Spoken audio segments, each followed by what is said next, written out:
የተወደዳችሁና የተከበራችሁ የአገው ሚዲያ ተከታታዮቻችን እንደምን ሰንብታችኋል? አገው ሚዲያ ዛሬም እንደ ትናንቱ ትኩስና ታማኝ መረጃዎችን ይዘውላችሁ መጥቷል። ሰናይ ቆይታ እንደሆነላችሁ አገው ሚዲያ መልካሙን ሁሉ ይመኛል። ለአገው ሚዲያ አዲስ ከሆናችሁ ሼር፣ ላይክ እና ሰብስክራይብ በማድረግ መረጃው ለብዙሃኑ እንዲደርስ ማድረጋችሁን እንዳዘነጉ ማለት እንወዳለን። በቀጥታ ወደ መረጃው እናልፋለን። በቅድሚያም አርዕስተ ዜናው እነሆ። በአማራ ክልል አገው አዊ ብሔረሰብ ዞን ጃዊ ወረዳ ጽንፈኛው ፋኖ በንጹሃን ላይ ዘግናኝ ጭፍጨፋ ፈጸመ። የጃዊ ወረዳ አስተዳደር ምክትል ጽሕፈት ቤትም የሐዘን መግለጫ አውጥቷል። 85ኛው የኢትዮጵያ አርበኞች የድል በዓል በ4 ኪሎ የአርበኞች የድል ሐውልት መታሰቢያ ተከበረ። እንኳን አደረሳችሁ። በመቀለ ሚያዝያ 26 2018 ዓ.ም ምሽት የቦምብ ፍንዳታ መድረሱን የከተማይቱ ፖሊስ አረጋገጠ። ከታሪፍ በላይ በሚያስከፍሉ የትራንስፖርት አካላት ላይ ጥብቅ እርምጃ እንደሚወስድ የትራንስፖርትና ሎጂስቲክስ ሚኒስቴር ገለጸ። የሱዳን ጦር ከባህር ዳር የተነሳ ድሮን የካርቱም አየር ማረፊያ ላይ ጥቃት እንደፈጸመ በመግለጽ ከሰሰ። ዜናው በዝርዝር። በአማራ ክልል በአገው አዊ ብሔረሰብ ዞን ጃዊ ወረዳ ጽንፈኛው ፋኖ በንጹሃን ላይ ዘግናኝ ጭፍጨፋ ፈጸመ። የጃዊ ወረዳ አስተዳደር ምክትል ጽሕፈት ቤትም የሐዘን መግለጫ አውጥቷል። በአማራ ክልል አገው አዊ ብሔረሰብ ዞን ጃዊ ወረዳ ጽንፈኛው ፋኖ በቀን 25/8 ወር 2018 ዓ.ም ከምሽቱ 11 ተኩል ላይ ከፉነተ ሰላም ወደ ጃዊ በመጓዝ ላይ የነበረ ሃይሩፍ የህዝብ ማመላለሻ የመንገደኞች ትራንስፖርት 18 ሰዎችን ጭኖ የነበረ መኪና ላይ ጅግራ ውሃ ተብሎ በሚጠራ ቦታ ላይ በማስቆም በንጹሃን ተሳፋሪዎች ላይ ዘግናኝ ጭፍጨፋ መፈጸሙን የችግሩ ሰለባ ቤተሰቦችና የአካባቢው ህብረተሰብ በሐዘን ስሜት እየገለጹ ነው። በዚህም ጭካኔ በተሞላበት የአውሬነት ተልኮውን ህፃናትን፣ ሴቶችን፣ አሽከርካሪውንና የ8 ወር ነፍሰ ጡር እናትን ጨምሮ የ15 ሰዎች ውድ ህይወት ቀጥፏል። እጅግ አሳዛኝ ግፍ መፈጸሙን ሁሌም በህዝብ ላይ የሚቀልደው የጃዊ ወረዳ አመራርም አምኗል። በአገው ህዝብ ላይ በሚፈጽሙትና በተግባር ማንነታቸው የሽብር፣ የጽንፈኝነት፣ የዘረኝነት፣ የጎጠኝነት አስተሳሰብ የተናወጣቸው የጽንፈኛ የፋኖ ኃይሎች የገዳይና የፕሮፓጋንዳ ሰራተኞችን አሰማርተው ድርጊቱን የፈጸሙት በኬላ ጥበቃ ላይ የነበሩ የጸጥታ ኃይሎች መነሳቱን ተከትሎ በመሆኑ ከመኪና አውርደው የተጫኑ ዕቃዎችንና ሀብት ንብረቱን ካቃጠሉ በኋላ በጅምላ መረሸኑን ህዝቡ ብቻ ሳይሆን የጃዊ ወረዳ ምክር ቤትም ገልጿል። አገው ሚዲያ በሚያዝያ 25 2018 ዓ.ም ባቀረበው ዘገባ የብልጽግና ፋኖና የአማራ ፋኖ ስልት ቀይረው በጥንቃቄ እየሰሩ መሆኑን መረጃውን በማቅረብ ዘግቦ የነበረ ሲሆን ይህ ዘግናኝ ጭፍጨፋ እና የኬላ ጥበቃዎች መነሳት ደግሞ የድርጊቱን መናበብና ግንኙነት የሚገልጽ መሆኑን ብዙዎቹ ትዝብታቸውን ለአገው ሚዲያ ገልጸዋል። በአገው ህዝብ ላይ የሚፈጸመውን ዘግናኝ ጭፍጨፋ ለሌላ ህዝብ በመስጠት የህዝቡን እይታ ለማስቀየር የሚሰራው የአገው ብሔረሰብ ዞን የጃዊ ወረዳ አስተዳደር ምክር ቤት ባወጣው የሐዘን መግለጫ በአማራ ህዝብ እየማልና እየተገዘተ ያለው ጽንፈኛው ፋኖ በማህበረሰቡ ላይ እያደረሰ ያለውን ግፍና ግድያ ማህበረሰቡ በጋራ ማውገዝ አለበት ሲል በአሰቃቂ ሁኔታ በተረሸኑ ንጹሃን ደም ላይ ለመነገድ ሞክሯል። በመሆኑ በአማራ ክልል አገው አዊ ብሔረሰብ ዞን ሁሉም ወረዳዎች ጽንፈኛው ፋኖ በንጹሃን ላይ ዘግናኝ ጭፍጨፋዎችን ለመፈጸም አሁንም ከብልጽግናው ፋኖ ጋራ በከፍተኛ መናበብ እየሰሩ መሆናቸውን የውስጥ መረጃዎች ምንጮች የገለጹ ሲሆን የጃዊ ወረዳ ዘግናኝ ጭፍጨፋ ይቅዳቸው መነሻ መሆኑን ገልጸዋል።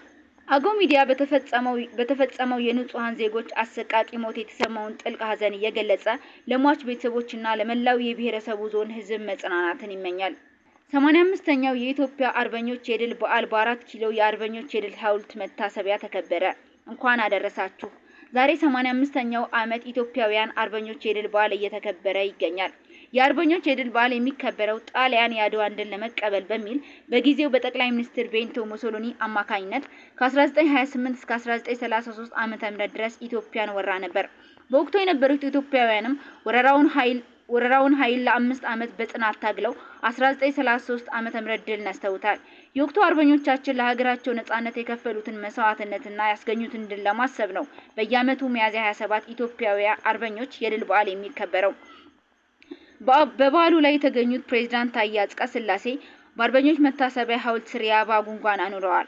በበዓሉ ላይ ፕሬዝዳንት ታዬ አጽቀሥላሴ፣ የአዲስ አበባ ከተማ ከንቲባ አዳነች አቤቤን ጨምሮ የጥንታዊት ኢትዮጵያውያን ጀግኖች አርበኞች ማህበር ፕሬዝዳንት ልጅ ዳንኤል ጆቴ መስፍን፣ ጀግኖች አርበኞች፣ የአርበኞች ቤተሰቦችና የመዲናዋ ነዋሪዎች በስፍራው ተገኝተዋል። በዚህ የነጻነት ተጋድሎ የአገው አርበኞች አንገታቸውን እስከ መስጠት የደረሱበት መሆኑን ታሪክ በስፋት ይዘክረዋል። ከታሪፍ በላይ በሚያስከፍሉ የትራንስፖርት አካላት ላይ ጥብቅ እርምጃ እንደሚወስድ የትራንስፖርትና ሎጂስቲክስ ሚኒስቴር ገለጸ። አዲስ አበባን ጨምሮ በተለያዩ የሀገሪቱ አካባቢዎች በህዝብ ትራንስፖርት አገልግሎት ሰጪዎች ላይ እየታየ ያለውን ህገወጥ የታሪፍ ጭማሪ ለመቆጣጠር ጥብቅ እርምጃ እየተወሰደ መሆኑን የትራንስፖርትና ሎጂስቲክስ ሚኒስቴር አስታውቋል። የሚኒስትሩ የህዝብ ግንኙነትና የኮሙኒኬሽን ስራ አስፈጻሚ ወይዘሮ አለምወርቅ ህዝቅኤል ከተፈቀደው ታሪፍ በላይ ክፍያ የሚጠይቁ አካላት ላይ ጥብቅ ቁጥጥር በማድረግ ህጋዊ እርምጃ እየተወሰደ መሆኑን ተናግረዋል። ከዚህ ቀድሞ የነዳጅ እጥረት ባጋጠመው ምክንያት በአሽከርካሪዎች የሚደረገው የታሪፍ ጭማሪ ለመቆጣጠር አስቸጋሪ እንደነበረ ስራ አስፈጻሚዋ ገልጸዋል።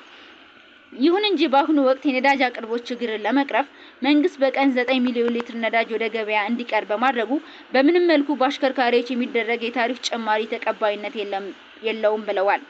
ይህንን ህገወጥ ድርጊት ለመከላከል ህዝቡ በህጋዊ ተመን እንዲገለገል ለማድረግ በየደረጃው ከሚገኙ የመንግስት ተቋማትና ከከተማ አስተዳደሮች ጋር የተቀናጀ የክትትል ስራ እየተከናወነ መሆኑን ስራ አስፈጻሚዋ ገልጸዋል።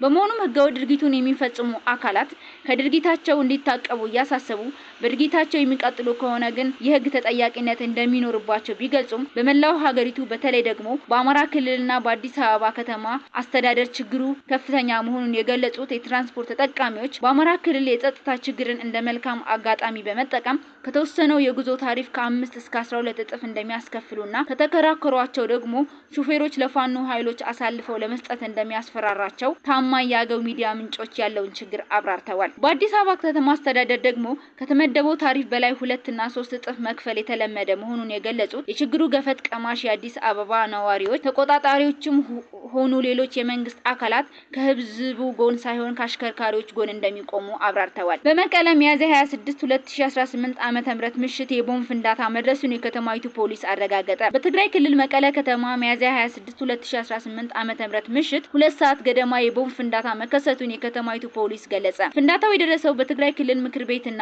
በክልሉ ጊዜያዊ አስተዳደር ፕሬዝዳንት ጽህፈት ቤት መካከል ባለ ቦታ ላይ እንደሆነ የከተማይቱ ፖሊስ አስታውቀዋል። ፖሊስ ይህንን ከማስታወቁ አስቀድሞ ክስተቱን በተመለከተ በማህበራዊ የትስስር ገጾች የተጋሩ መረጃዎች የቦምብ ፍንዳታው የደረሰው በትግራይ ክልል ምክር ቤት ውስጥ እንደሆነ አመላክተው ነበር። ይህንን በተመለከተ ከኢትዮጵያ ኢንሳይደር ጥያቄ የቀረበላቸው የመቀለ ከተማ ፖሊስ አዛዥ ኮማንደር ሀዱሽ ሁዱክ መረጃዎቹን አስተባብለዋል ተብሏል። የቦምብ ፍንዳታው የደረሰው የክልሉ ምክር ቤትና የጊዜያዊ አስተዳደር ፕሬዝዳንት ጽህፈት ቤቱን ከሚለየው አስፓልት 500 ሜትር ርቆ ካለ ቦታ ላይ እንደሆነ ኮማንደር ሀዱሽ ለኢትዮጵያ ኢንሳይደር ተናግረዋል። በፍንዳታው በሰውም ሆነ በንብረት ላይ የደረሰ ጉዳት እንደሌለ የገለጹት ኮማንደሩ የከተማ ፖሊስ ድርጊቱን ማን እንደፈጸመው በማጣራት ላይ መሆኑን አስረድተዋል። የሚያዝያ 26 2018 ዓ.ም ምሽቱ የቦምብ ፍንዳታ የደረሰው በ2012 ዓ.ም በተካሄደ አወዛጋቢ ምርጫ የተቋቋመው የትግራይ ክልል ምክር ቤት ሚያዝያ 27 2018 ዓ.ም ዕለት አስቸኳይ ስብሰባ ሊያካሂድ እንደሆነ በማህበራዊ ገጾች መረጃዎች ሲዘዋወሩ መዋሉን ተከትሎ ነው። የክልሉ ምክር ቤቱ ስብሰባ ሚያዝያ 26 2018 ዓ.ም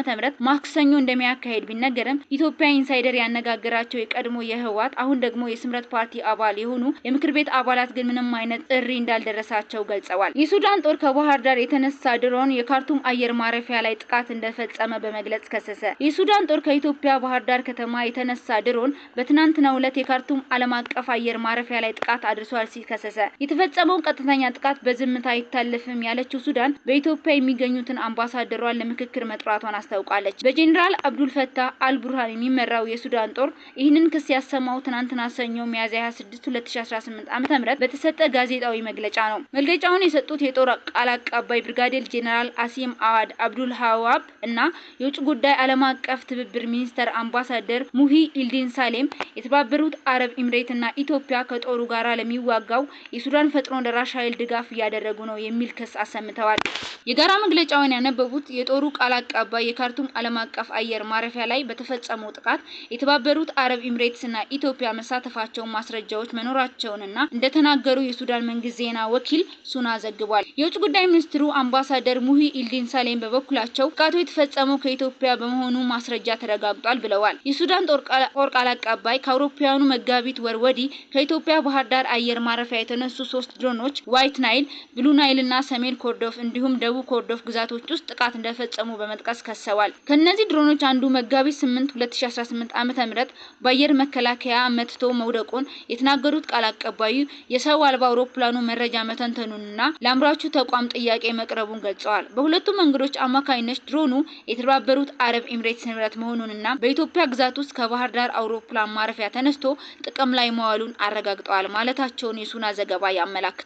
የውጭ ጉዳይ ሚኒስትሩ በበኩላቸው በካርቱም አየር ማረፊያ ላይ የደረሰው ጥቃት የተባበሩት አረብ ኤምሬትስና ኢትዮጵያ የተሳሳተ መንገድ መምረጣቸውን ያሳያል ብለዋል። ሱዳን አዲሱን ማስረጃና ማረጋገጫዎች በተባበሩት መንግስታት የጸጥታ ምክር ቤት የተባበሩት አረብ ኤምሬትስ ላይ ባቀረበችው አቤቱታ ላይ እንደምታካትት አስረድተዋል። በኢትዮጵያ የሚገኙት የሱዳን አምባሳደር በዚህ ጉዳይ ላይ ለሚደረግ ምክክር ወደ ሀገራቸው መጠራታቸውን ገልጸዋል። ሚኒስትሩ አክለውም ሱዳንን በመረጠችው መንገድና መልኩ ለተሰነዘረባት ጥቃት ምላሽ የመስጠት ህጋዊ መብት እንዳላት በአጽንኦት ማንሳታቸውን ሱና ገልጿል። የጦሩ ቃል አቀባይም በተመሳሳይ የተባበሩት አረብ ኤምሬትስና ኢትዮጵያ ሱዳን ላይ ቀጥተኛ ጥቃት ፈጽመዋል፣ በዝምታ አይታለፉም ማለታቸውን ሮይተርስ የዜና ወኪል ዘግቧል። የተወደዳችሁ አድማጮች አርዕስተ ዜናው በድጋሚ እንሆ። በአማራ ክልል አገው አዊ ብሔረሰብ ዞን ጃዊ ወረዳ ጽንፈኛው ፋኖ በንጹሃን ላይ ዘግናኝ ጭፍጨፋ ፈጸመ። የጃዊ ወረዳ አስተዳደር ምክትል ጽህፈት ቤትም የሀዘን መግለጫ አውጥቷል። 85ኛው የኢትዮጵያ አርበኞች የድል በዓል በ4 ኪሎ የአርበኞች የድል ሐውልት መታሰቢያ ተከበረ።